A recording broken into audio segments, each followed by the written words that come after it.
avons le grand plaisir de recevoir encore une fois Patrick Yogo, qu'on ne présente plus. Patrick Yogo, c'est un cadre belgo-congolais, toujours à Sorgvec. Toujours. Dans la chimie. C'est une société pétrochimique, mais vous savez, l'énergie a plusieurs formes. Ouais. La dernière interview qu'on a eue ensemble, c'était au mois de mai 2020. Le fameux coronavirus déferlait sur l'Europe. Quelle leçon peut-on tirer aujourd'hui? Je suis allé chez mon médecin, il me dit, un médecin européen, un cartésien, il dit c'est une belle leçon d'humilité que ce virus vient de nous donner. Qu'en pensez-vous? Eh bien, monsieur Amba, la pandémie est quelque chose qui est très intéressant dans la mesure où ça frappe tout le monde de manière indistincte.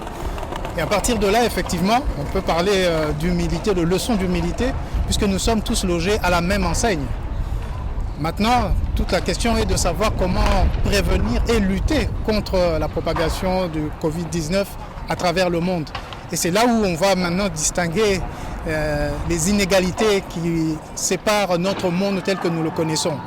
Ce qui est sûr, c'est que l'économie a beaucoup souffert de cet élément. On a remarqué que vivre comme on le faisait habituellement va beaucoup changer. Nous entrons dans cette nouvelle façon de vivre où l'hygiène, la solidarité sera, je crois, beaucoup plus présente qu'avant.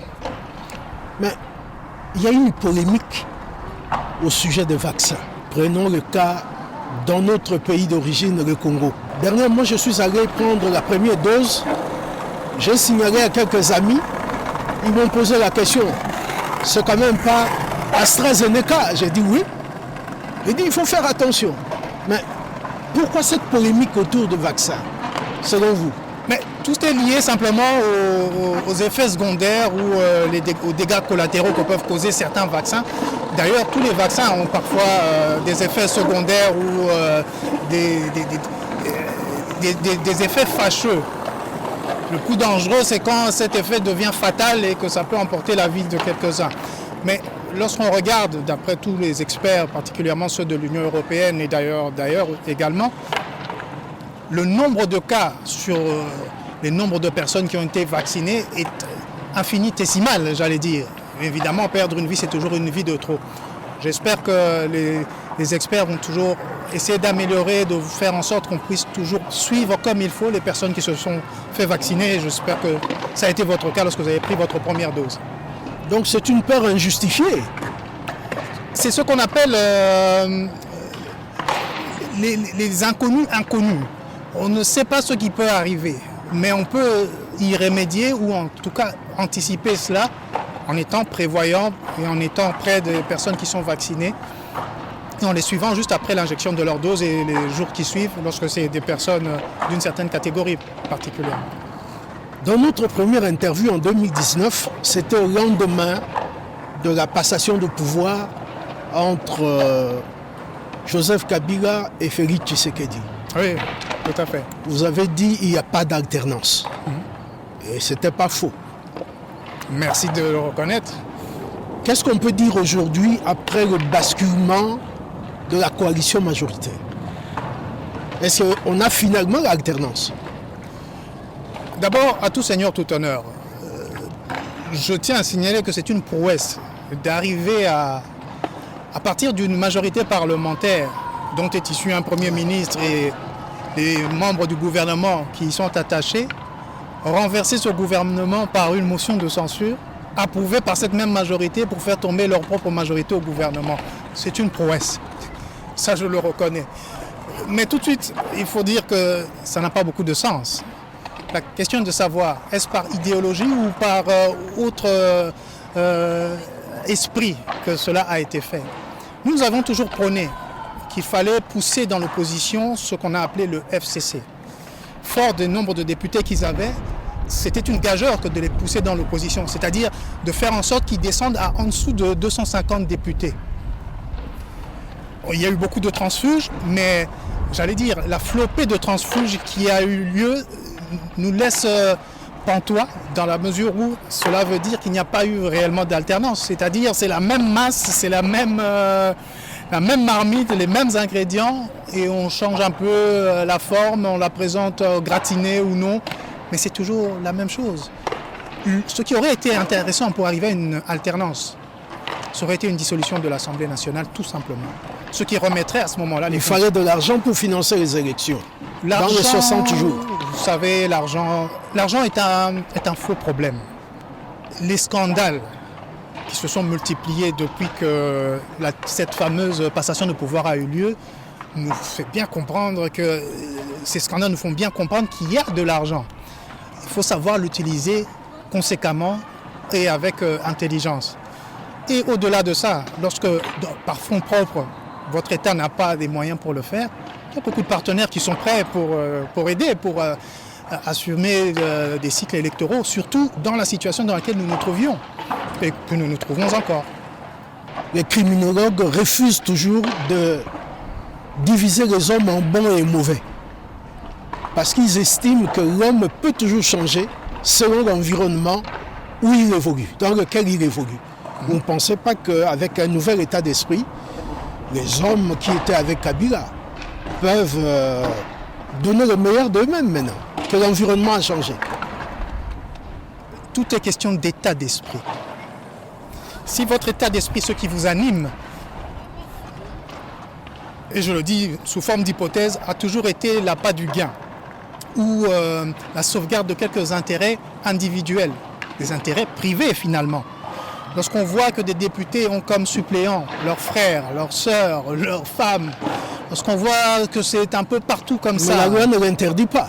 Le problème, c'est la loi. La loi ne l'interdit pas, mais c'est-à-dire faire d'une affaire publique une affaire privée. C'est ça le véritable problème. Et donc, je pense qu'il ne faut pas se laisser aller à croire que les gens vont changer du jour au lendemain. Ces mêmes personnes ont voté des lois pour assurer un certain train de vie aux anciens présidents de la République, aux anciens premiers ministres, et il y en a beaucoup depuis la Troisième République. C'est eux qui l'ont fait. Ils ne doivent pas s'étonner aujourd'hui de dire « mais c'est bizarre, comment cet homme peut gagner autant ?» C'est vous qui avez voté ces lois. Pour ma part, les gens ne changent pas parce qu'il y a un nouvel état d'esprit ou un nouveau gouvernement. L'homme est foncièrement patriote ou ne l'est pas. Et c'est ça tout l'enjeu ici. Vous avez vu la composition du gouvernement. Qu'est-ce que vous pensez du casting ? Je reste sur ma faim puisque je n'ai pas eu tous les éléments qu'il me faudrait pour faire une très bonne analyse. J'aurais voulu avoir tous les partis politiques, etc. Mais nonobstant cela, le nombre de membres du gouvernement, l'équipe gouvernementale est encore trop pléthorique, si je peux m'exprimer ainsi. 56 membres du gouvernement. Membres du gouvernement, le Premier ministre et 15 femmes. Ouais. Ceci nous montre que nous restons toujours dans cet esprit de partage du pouvoir et non pas d'une émanation du peuple par des élections, etc. On est en train de dévier de l'esprit de la Constitution de la Troisième République, on est en train de dévier de la démocratie pour s'asseoir entre soi et se partager des postes, des attributions, et finalement cumuler un butin de guerre ou un trésor de guerre nous permettant de se préparer pour le prochain cycle électoral. Mais quand on voit près de 28 millions de Congolaises et de Congolais qui souffrent de faim, mais de faim aiguë, lorsqu'on voit autant de millions de personnes déplacées sur le territoire de la République, la frange orientale de la République, poreuse, où transpirent des soi-disant rebelles qui ne s'attaquent jamais à leur état d'origine, mais qui massacrent à qui mieux nos populations. Nous y reviendrons. C'est quand même incroyable. Le pouvoir, en tant que verbe, est un verbe transitif. On peut quelque chose. Et même en tant que substantif, le pouvoir sous-entend que l'on fait quelque chose pour les autres. Pas obtenir le pouvoir juste pour y être et y rester le plus longtemps possible. C'est une question d'action, pas une question de passivité. Que dire du programme ? Vous avez parcouru le programme ? en billets. Parce que 15 piliers, 300 quelques actions, c'est énorme. Mais disons qu'on peut résumer ça en quelques thèmes majeurs. La sécurité, la santé, l'éducation, l'économie et puis les réformes institutionnelles. c'est-à-dire ce qu'on a toujours fait pendant toutes ces décennies. Le problème de sécurité est un problème structurel, pas conjoncturel, c'est sûr qu'on a toujours connu. Le problème des cycles électoraux et de l'électoral, c'est structurel chez nous, c'est pas un problème ponctuel. Un gouvernement, normalement, fonctionne sur une législature entière. Ici, nous arrivons avec un gouvernement qui est à mi-mandat de la présidence et qui poursuit une loi des finances, donc un budget qui a déjà été voté par le gouvernement précédent. Et je lisais il n'y a pas longtemps qu'on est en train de ratifier certaines lois de projets qui étaient entamés par le gouvernement sortant. Donc finalement, on est en train de continuer ceux qui existaient déjà, on a juste changé les protagonistes, mais Non, le script reste le même et on va continuer dans la même veine. Lutter contre les problèmes de sécurité, on y reviendra certainement. Favoriser l'économie et l'émergence de l'économie, d'accord. L'enseignement, d'accord. La santé. La santé, avec la pandémie, nous avons commencé par ça. Ce n'est que logique. Non, tout est question de trouver les moyens pour y arriver. Mais justement, le Premier ministre a dit qu'il y aura une loi de finances rectificative, Oui. justement pour trouver, combler le gap. Hein? Parce qu'il a parlé de 36 milliards pour 3 ans. Donc 21, 22, 2021, 2022, 2023. Très bien. 36 milliards. Il a cité quelques sources où il peut aller grappiller. Ben, on verra bien. Nous n'avions pas à un moment un budget d'une dizaine de milliards qui avait été soumis par un certain gouvernement. Oui, tout à fait. Écoutez, balancer des chiffres et promettre, tout le monde peut le faire. Réaliser, c'est autre chose. La loi rectificative qui va être soumise, bientôt la session ordinaire va s'achever. Je crois en juin ici. En juin, le 15. Nous allons entrer dans une autre session La session budgétaire, je crois. Ouais. dans 3 mois pour déposer une nouvelle loi Ouais. pour l'année suivante. On est en train de rafistoler des choses, on est en train de travailler avec des bouts de chandelle. On aurait dû faire quoi? Qu'aurait dû faire le gouvernement? Merci pour cette question Ouais. et je vais vous répondre tout de suite. Oui. Première chose, avant d'aller chercher des crédits et des emprunts à l'extérieur, essayons un peu de balayer devant nos portes. C'est-à-dire? Nous avons un gouvernement sortant, une soixantaine de ministres. Ouais. 65. Ont-ils déposé la déclaration patrimoniale comme la loi l'exige? Ils viennent juste de sortir. N'est-ce pas dans les 48 heures? Nous attendons. Il y a le gouvernement entend. Ont-ils fait de même? Je crois qu'ils vont s'appliquer cette règle. Hein? Une fois que ce sera fait, Oui. on va essayer de suivre. Hein. Ouais. Il faudrait voir si effectivement, avec les rémunérations que ces ministres ont eues et le train de vie qu'ils ont eu jusqu'à la fin, il n'y a pas eu des enrichissements indus ou sans cause. Parce que s'il n'y en a pas, félicitations, bravo. Il faut que le nouveau gouvernement puisse faire la même chose et être honoré. Et on peut au moins alors à ce moment-là parler d'excellence. Si par contre, nous constatons qu'il y a des détournements d'argent, puisque le gouvernement, finalement, non seulement il a pour action de mobiliser des fonds, mais surtout, son action, c'est de dépenser l'argent. Mais cette dépense doit être faite de manière à ce que ça puisse atteindre la plus grande majorité, et c'est ça que nous voulons voir. Mais à propos de détournement, il y a le ministre sortant de l'enseignement primaire, secondaire et technique, M. Bakonga, qui est actuellement à Makala, condamné à 3 ans de prison ferme dans une affaire de détournement de l'argent destiné au financement de la gratuité de l'État. Je crois que c'est un bon début, non? Il faut mettre en place très vite toutes ces agences, tous ces services qui traquent la corruption de manière générale. Dans notre première rencontre, je crois que nous en avions parlé, Je suis heureux de voir qu'il y a eu des mouvements dans ce sens-là. Mais rien que cet effet de déposer les déclarations patrimoniales, c'est un élément, un signal fort.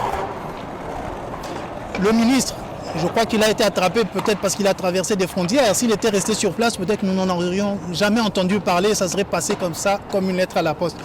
Nous devons être rigoureux avec nous-mêmes. Les 4 institutions de la République doivent être irréprochables dans leur gestion, dans leur administration. Il faut savoir... Je n'arrive pas à concevoir qu'un ministre se retrouve avec de l'argent, déjà en liquide, pour un projet, un programme gouvernemental. Ce n'est pas à lui de commencer à décaisser, à dépenser l'argent de la République.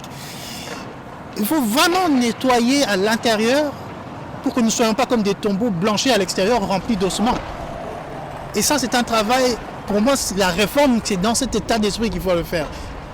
Travailler dans les institutions et mettre de l'ordre dans tout ça. Lors du tout premier conseil de ministres du gouvernement de l'Union sacrée de la nation, il a été décidé l'instauration de l'état de siège dans la province du Nord Kivu et de l'Ituri. Un commentaire à chaud. C'est bien d'essayer quelque chose qui n'a pas encore été essayé. Mais de nouveau, nous voulons toujours trouver des solutions ponctuelles à des problèmes systémiques.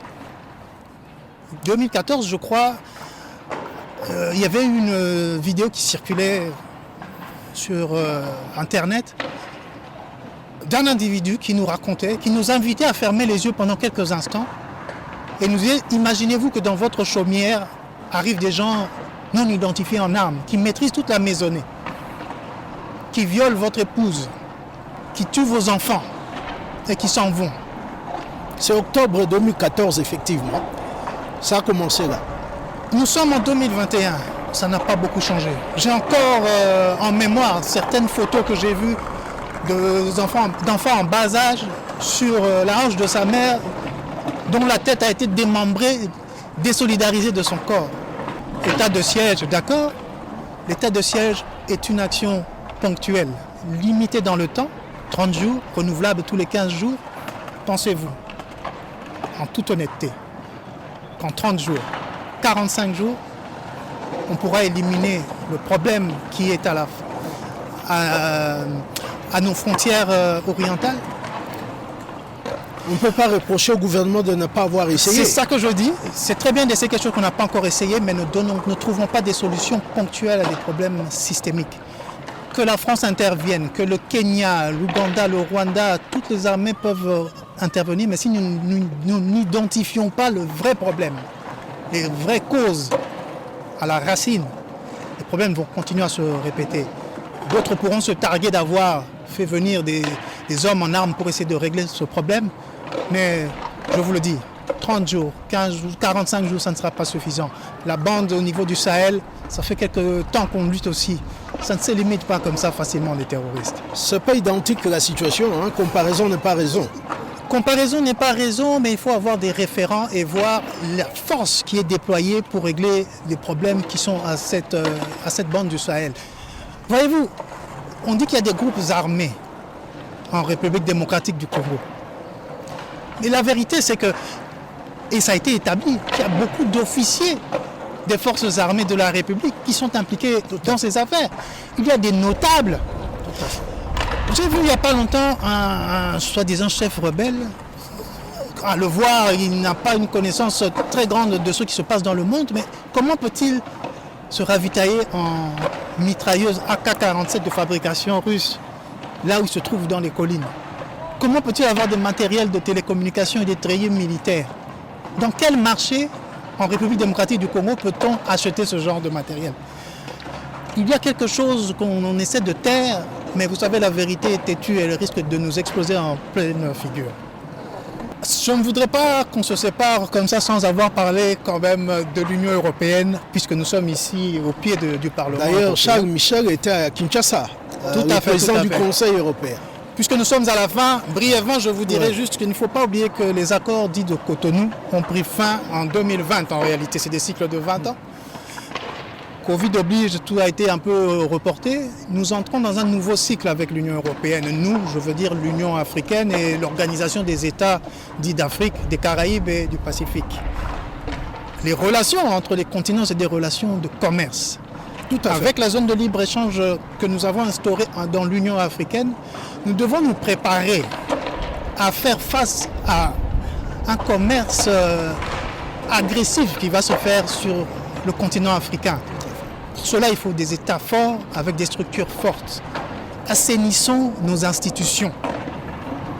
Punissons, sanctionnons ceux qui doivent être sanctionnés et surtout, récompensons ceux qui travaillent bien. Tout à fait. Patrick Yogo, c'était un grand plaisir de vous avoir à nouveau et à la prochaine occasion.